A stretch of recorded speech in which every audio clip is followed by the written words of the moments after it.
Testing of Hyundai HGN25 air circuit breaker. The basic settings will be set by the customer. For testing we use 220-volt AC power supply. First we trip the breaker manually.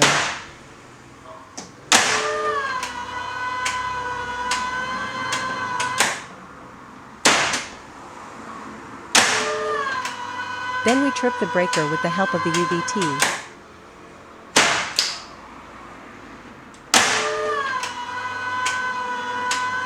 Next we perform a short time delay test and the breaker trips almost instantly.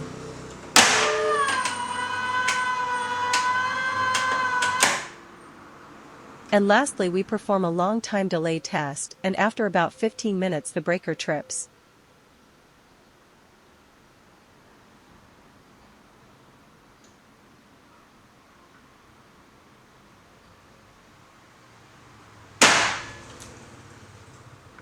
It is now clear that the ACB air circuit breaker is working successfully and is ready to be delivered to the client.